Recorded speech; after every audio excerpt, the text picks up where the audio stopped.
15 আগস্টের মধ্যে পুলিশকে কর্মস্থলে ফেরার নির্দেশ স্বরাষ্ট্র উপদেষ্টার। ইন্টারনেট বন্ধে জড়িতদের বিরুদ্ধে ব্যবস্থার হুঁশিয়ারি আইসিটি উপদেষ্টার। দেশের 25তম প্রধান বিচারপতি সৈয়দ রেফাত আহমেদ ও 2 উপদেষ্টা সুপ্রদীপ চাকমা এবং ডক্টর বিধান রায়ের শপথ। বঙ্গভবনে প্রধান উপদেষ্টা সহ বিশিষ্টজনেরা। ক্ষমতায় গেলে ভারতের সঙ্গে ভালো সম্পর্ক গড়বে বিএনপি, এনডিটিভিকে বলেছেন মির্জা ফখরুল। 9 বছর পর দেশে ফিরলেন সালাউদ্দিন আহমেদ, বিমানবন্দরে ফুলেল শুভেচ্ছা। ক্ষমতাচ্যুতির জন্য যুক্তরাষ্ট্রের ষড়যন্ত্রকে দুষলেন শেখ হাসিনা, জানালেন দেশে ফিরবেন শিগগিরই। দলীয় নেতা কর্মীদের মনোবল অটুট রাখার আহ্বান। সেন্ট মার্টিন বা বঙ্গোপসাগরের প্রতিশ্রুতি দিয়ে ক্ষমতায় আসেনি সরকার। আইন মন্ত্রণালয় বললে শেখ হাসিনাকে ফেরত আনতে চিঠি যাবে, জানালেন পররাষ্ট্র উপদেষ্টা। দেখছিলেন সংবাদ শিরোনাম, এবার বিস্তারিত। 15 আগস্টের মধ্যে পুলিশকে কর্মস্থলে ফেরার নির্দেশ দিয়েছেন স্বরাষ্ট্র উপদেষ্টা অবসরপ্রাপ্ত brigadier general M Sakhawat Hossain.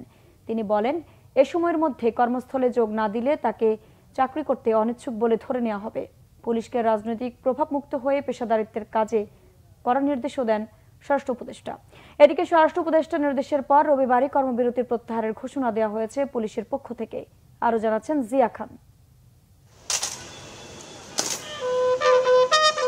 দায়িত্ব নেওয়ার পর সচিবালয়ে প্রথম অফিস করেন স্বরাষ্ট্র উপদেষ্টা অবসরপ্রাপ্ত brigadier general M Sakhawat Hossain. পুলিশের বর্তমান পরিস্থিতি নিয়ে আলোচনা করেন আইজিপি, ডিজি র্যাব ও ডিএমপি কমিশনারের সাথে।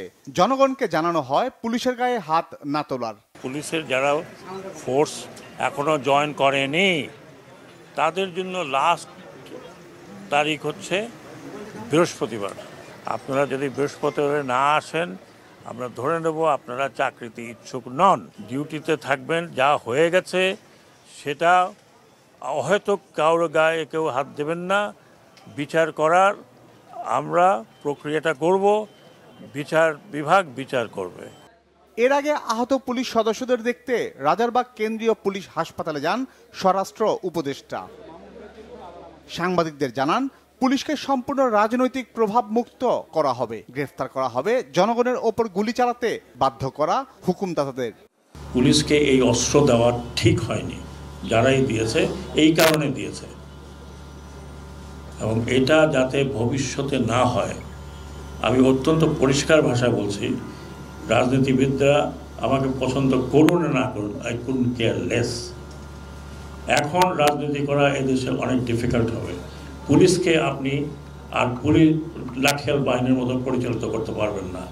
I will insist police will be under police commission. পুলিশকে ব্যবহার করেছে কি তাদেরকে ধরেন। অ্যান্ড আমি চেষ্টা করব যে হুকুমদাতা যারা ছিল they should be punished and severely punished. আমাদের দেশে, না পারলে বিদেশে। গণমাধ্যমকে বস্তুনিষ্ঠ সংবাদ পরিবেশনের আহ্বান জানান স্বরাষ্ট্র উপদেষ্টা। চাটুকারি মিডিয়া হবে বন্ধ করে দেবো।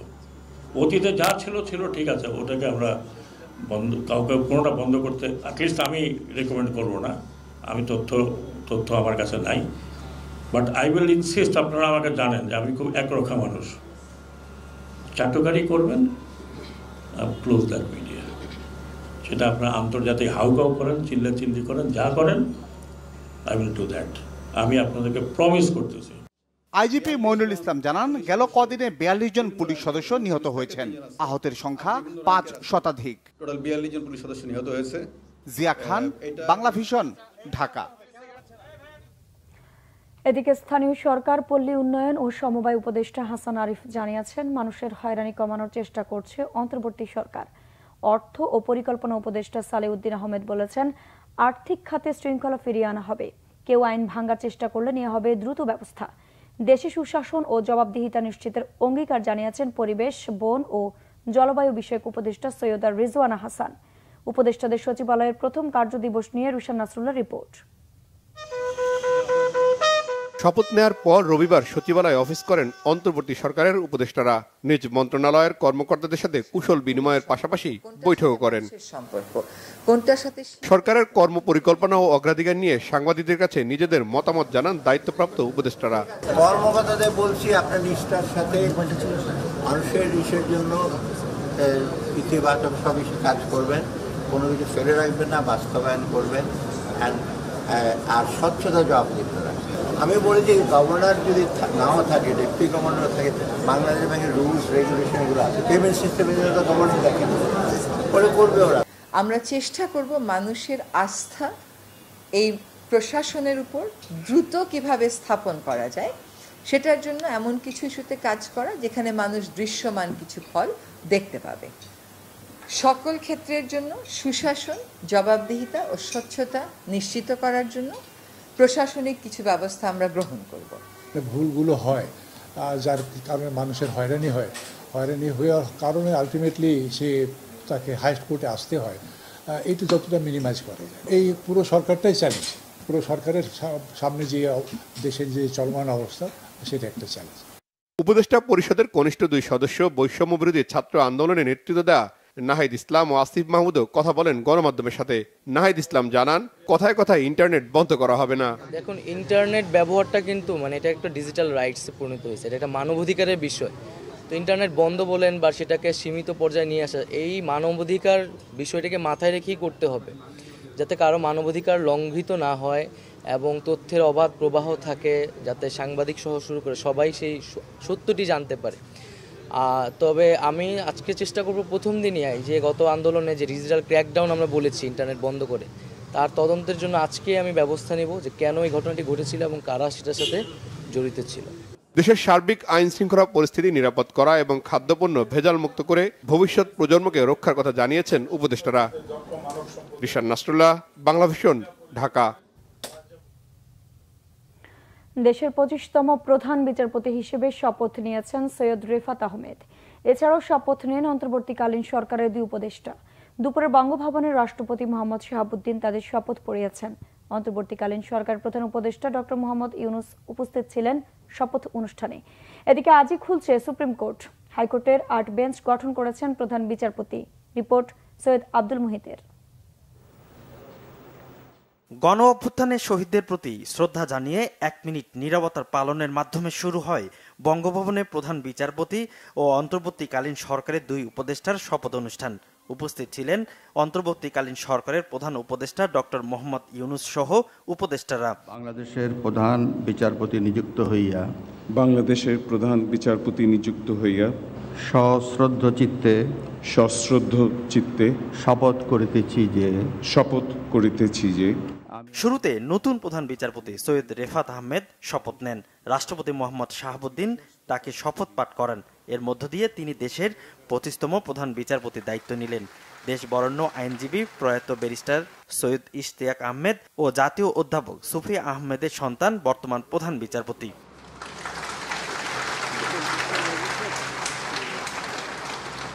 আমি সুপ্রদীপ চাকমা সশ্রদ্ধ চিত্তে শপথ করিতেছি যে শপথ নেন অন্তর্বর্তীকালীন সরকারের আরো 2 উপদেষ্টা সুপ্রদীপ চাকমা ও বিধান রঞ্জন রায়। তাদের শপথ পড়ান রাষ্ট্রপতি মোহাম্মদ শাহাবুদ্দিন, সাবেক রাষ্ট্রদূত সুপ্রদীপ চাকমা এবং জাতীয় মানসিক স্বাস্থ্য ইনস্টিটিউটের সাবেক পরিচালক অধ্যাপক ডক্টর বিধান রঞ্জন রায়। এর আগে গত 8 আগস্ট অন্তর্বর্তীকালীন সরকারের প্রধান উপদেষ্টা ডক্টর মোহাম্মদ ইউনুস এবং 13 উপদেষ্টা শপথ নেন। এদিকে আরেক উপদেষ্টা ফারুক আজম যুক্তরাষ্ট্রে থাকায় এখনো শপথ নেননি। সৈয়দ আব্দুল মুহিত, বাংলাভিশন, ঢাকা। শপথ নেওয়ার পর সুপ্রিম কোর্টের নিজ দপ্তরে যান নবনিযুক্ত প্রধান বিচারপতি সৈয়দ রেফাত আহমেদ। এ সময় সুপ্রিম কোর্টের প্রাঙ্গণে দাঁড়িয়ে থাকা সাংবাদিকরা প্রধান বিচারপতিকে অভিনন্দন জানালে তিনিও সবাইকে গণজাগরণের অভিনন্দন জানান। এদিকে নিজ দপ্তরে গণমাধ্যমের সাথে কথা বলেন নতুন অ্যাটর্নি জেনারেল মোহাম্মদ আসাদুজ্জামান। এ সময় তিনি বলেন, গণজাগরণ হয়েছে সমস্ত অন্যায় অনিয়মের বিরুদ্ধে। মানুষের অধিকার রক্ষায় কাজ করবে সর্বোচ্চ আদালত। হাইকোর্ট বিভাগও ঢেলে সাজানোর প্রয়োজন রয়েছে বলে জানান অ্যাটর্নি জেনারেল। জনগণকে সুবিচার দিতে অ্যাটর্নি জেনারেল অফিসকে সংস্কার করা প্রয়োজন উল্লেখ করে তিনি আরো বলেন, বিচার কার্যে রাজনৈতিক হস্তক্ষেপ বন্ধের পাশাপাশি বিচার বিভাগকে সিন্ডিকেট মুক্ত করা হবে। বর্তমান আইন উপদেষ্টা বিচার বিভাগকে ঢেলে সাজাবেন বলেও প্রত্যাশা তার। দ্বিতীয় মুক্তিযুদ্ধের চেতনা যেটা, সেই চেতনাটাই মুক্তিযুদ্ধটাই হয়েছে সমস্ত অনিয়ম, অবিচার, অনাচারের বিরুদ্ধে জনগণ রুখে দাঁড়িয়েছে, জনগণ জাগ্রত হয়েছে। একটা মাত্র সুপ্রিম কোর্ট বাংলাদেশে, হয় ভুরুঙ্গামারি থেকে অথবা তেঁতুলিয়া থেকে অথবা টেকনাফ থেকে বাংলাদেশের মানুষ একমাত্র সুপ্রিম কোর্টের দ্বারস্থ হন। বছরের পর বছর তাদের মামলা যেভাবে চলে এভাবে চলা উচিত না। তাদের এদেশে ন্যায় বিচার পাওয়ার অধিকার আছে। ন্যায় বিচার পাইতে গেলে যদি 20 বছর 30 বছর অপেক্ষা করতে হয়, এই অবস্থার অবসান হওয়া দরকার। আমি আমার সময়ের মধ্যে আমার যদি কোনো সুযোগ থাকে এই লাইনে আমি কাজ করব। আপনারা সহযোগিতা করার থাকলে আপনারা একটা সুপারিশ দিতে পারেন। প্রধান বিচারপতি নিয়োগে স্বস্তি প্রকাশ করেছেন বৈষম্য বিরোধী ছাত্র আন্দোলনের সমন্বয়ক সার্জিস আলম ও হাসনাত আব্দুল্লাহ। বঙ্গভবনে প্রধান বিচারপতি ও 2 উপদেষ্টার শপথ শেষে সাংবাদিকদের এসব কথা বলেন তারা। কাজ এখন শুরু হয়েছে। রাষ্ট্র সংস্কার পূর্ণাঙ্গ না হওয়া পর্যন্ত আমরা এই অন্তর্বর্তীকালীন সরকারের সবসময় তাদের কাছেও আমরা একটা প্রেসার গ্রুপ হিসাবে আমরা কাজ করে যাব। পুরো বাংলাদেশে এই বিচার ব্যবস্থাটি আর কোনো রাজনৈতিক আদর্শের ভিত্তিতে নয়, আর কোনো দলাদলির ভিত্তিতে নয়, কিংবা আর কোনো মতাদর্শের ভিত্তিতে নয়, বরং যেটি সত্য, যেটি ন্যায়সঙ্গত এবং যেটি আইনগতভাবে ঠিক, সেটির ভিত্তিতে বাংলাদেশের বিচার ব্যবস্থা চলবে এবং পুরো বাংলাদেশের বিচার ব্যবস্থার উপরে বাংলাদেশের মানুষের আস্থা ফিরে আসবে। শারীরিকভাবে সুস্থ থাকলে আগামী জাতীয় নির্বাচনে অংশ নেবেন বিএনপি চেয়ারপারসন বেগম খালেদা জিয়া। নির্বাচনের মাধ্যমে ক্ষমতায় যেতে পারলে ভারতের সঙ্গে ভালো সম্পর্ক গড়ে তুলবেন। ভারতীয় সংবাদ মাধ্যম এনডিটিভিকে এক সাক্ষাৎকারে এমনটি বলেছেন বিএনপি মহাসচিব মির্জা ফখরুল ইসলাম আলমগীর। মির্জা ফখরুলের বিশ্বাস, সেনাবাহিনী রাজনৈতিক প্রক্রিয়ায় কোনো হস্তক্ষেপ করবে না এবং সম্প্রতি শেখ হাসিনার পতনের যে আন্দোলন হয়েছে সেটির সঙ্গে উগ্রবাদী কোনো সংগঠনের সংশ্লিষ্টতাও নেই। শেখ হাসিনা পদত্যাগ করেননি, সজীব ওয়াজেদ জয়ের এমন দাবির সত্যতা নিয়ে প্রশ্নে বিএনপি মহাসচিব বলেন, রাষ্ট্রপতি নিজে বলেছেন শেখ হাসিনা পদত্যাগ করেছেন। এটি কোনো জবরদস্তি ছিল না, বিপ্লব ছিল। বিএনপি নির্বাচনের জন্য প্রস্তুত রয়েছে বলে জানান মির্জা ফখরুল। তবে শেখ হাসিনার সরকারের সময় দেশে নির্বাচনী কাঠামো কার্যত ভেঙে পড়ায় সুষ্ঠু নির্বাচনের পরিবেশ তৈরি করতে সময় লাগবে বলেও সাক্ষাৎকারে তুলে ধরেন বিএনপি মহাসচিব। Khaleda Zia, she is very sick. BNP chairperson খুবই অসুস্থ, হাসপাতালে আছেন। তিনি মাল্টিডিসিপ্লিনারি রোগে ভুগছেন। চিকিৎসকরা জানিয়েছেন এখন বিদেশ যাওয়ার মতো শারীরিক অবস্থা তার নেই।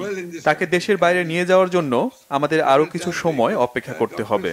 তিনি যদি শারীরিকভাবে ঠিক থাকেন তাহলে অবশ্যই নির্বাচনে অংশ নেবেন।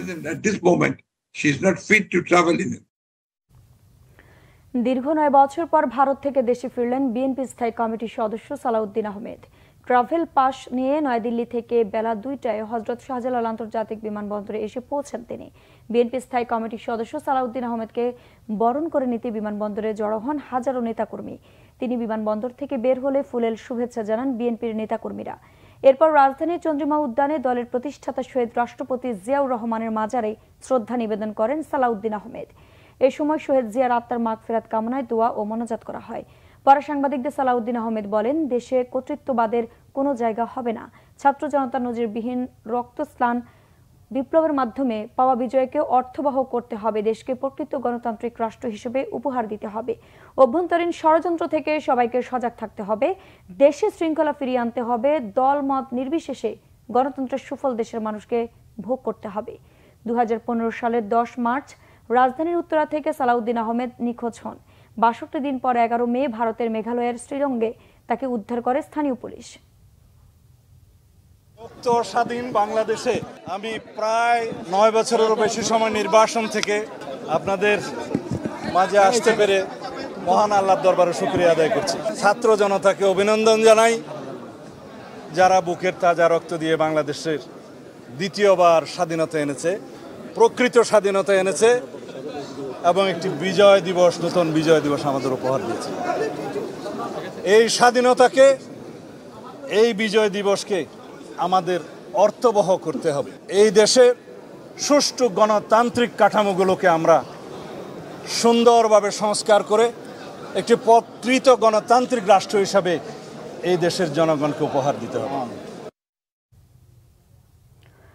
যুক্তরাষ্ট্রের ষড়যন্ত্রে ক্ষমতাচ্যুত হয়েছেন বলে মনে করছেন ভারতে পালিয়ে যাওয়া বাংলাদেশের সদ্য সাবেক প্রধানমন্ত্রী শেখ হাসিনা। তার এই বক্তব্য প্রকাশ করেছে ভারতের সংবাদ মাধ্যম দ্য প্রিন্ট। নিজের মতামতের পাশাপাশি দলীয় নেতাকর্মীদের হতাশ না হয়ে মনোবল অটুট রাখার নির্দেশনা দিয়েছেন তিনি। জানিয়েছেন দেশে ফিরবেন শিগগিরই। বিস্তারিত মেহরাব হোসেন খানের রিপোর্টে।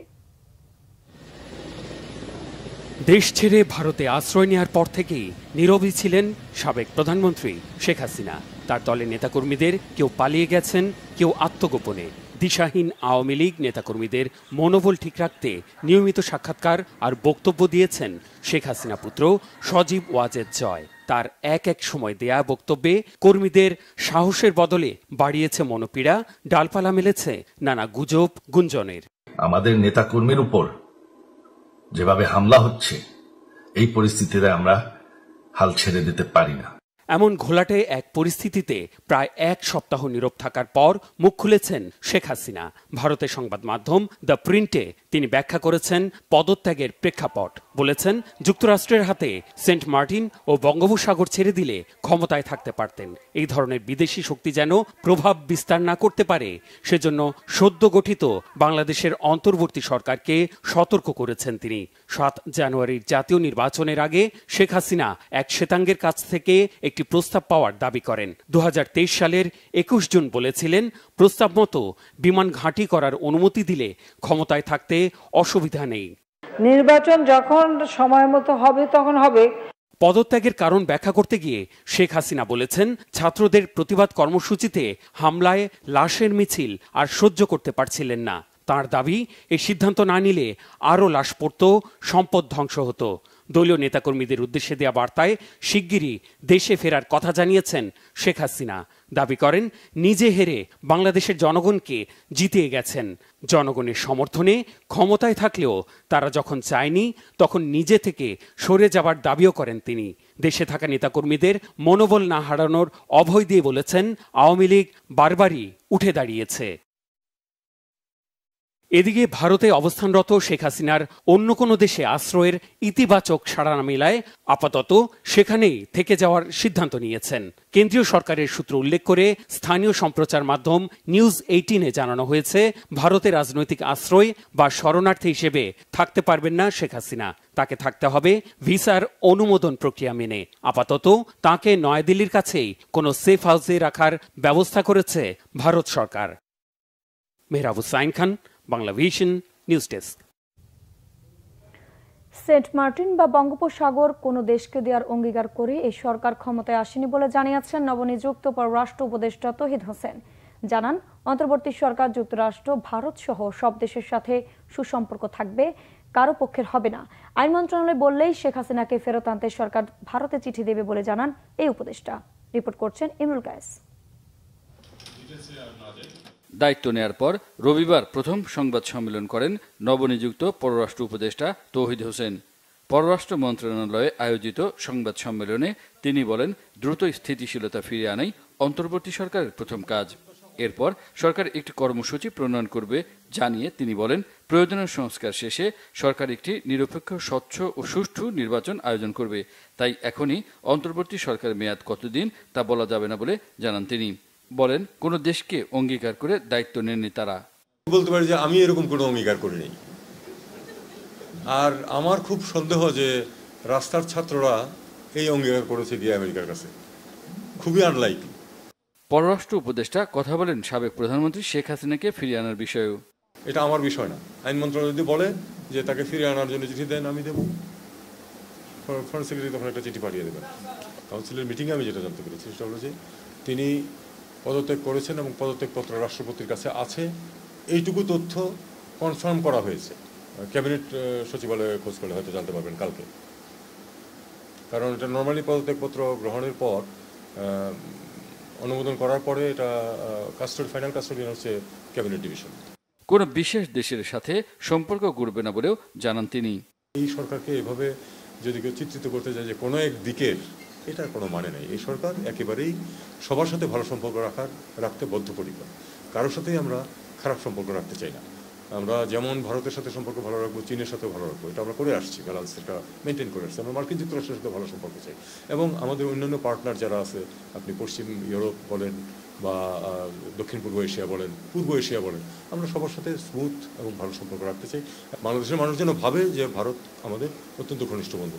আমরা সেদিকেই সম্পর্কটা নিয়ে যেতে চাই এবং আমরা চাইব যে ভারত আমাদেরকে সেটাতে সহায়তা করুক। ছাত্র আন্দোলনের সমর্থনে সংযুক্ত আরব আমিরাতে বিক্ষোভ করে আটক প্রবাসীদের ছাড়াতে প্রধান উপদেষ্টা সরাসরি উদ্যোগ নেবেন বলে জানান তৌহিদ হোসেন। ইমরুল কায়েস, বাংলা ভিশন, ঢাকা। রাজধানী দিলকুশা ইসলামী ব্যাংকের প্রধান কার্যালয়ের সামনে এলোপাতাড়ি গুলির ঘটনায় গুলিবিদ্ধ হয়েছেন 5 জন। গুরুতর আহত একজনকে হাসপাতালে নেওয়া হয়েছে। 2017 সালের আগে ব্যাংকে নিয়োগ পাওয়া কর্মকর্তা কর্মচারী এবং এরপরে নিয়োগপ্রাপ্তদের মধ্যে সংঘর্ষ হয়। গোলাম মইনুল হাসানের রিপোর্ট। বেসরকারি ব্যাংকের মধ্যে দেশের সবচেয়ে বড় ইসলামী ব্যাংকের 2017 সালে নিয়ন্ত্রণ নেই চট্টগ্রাম ভিত্তিক ব্যবসায়ী প্রতিষ্ঠান এসআলম গ্রুপ। এরপর ব্যাংক থেকে বিপুল পরিমাণে অর্থ বের করে নেওয়া সহ নানা আলোচনা থাকলেও অস্থিরতা দৃশ্যমান ছিল না। তবে 5 আগস্ট শেখ হাসিনা সরকারের পতনের মধ্য দিয়ে রাজনৈতিক পট পরিবর্তনের পর থেকে ইসলামী ব্যাংকের অস্থিরতা সামনে আসে। রবিবার ব্যাংকের প্রধান কার্যালয়ের সামনে গুলির ঘটনাও ঘটে। পেপসির বোতল, ভাঙ্গা বোতল মুহুর্মুহু আমাদের উপরে আসতেছে। আল্লাহর রহমত আমার উপরে পড়ে নাই, কিন্তু এখানে যে পিছন থেকে তারা গুলি করে আমাদের হেড অফিস 40 দিলকুশার সামনে দেখছেন রক্তাক্ত, রক্তের চাপ।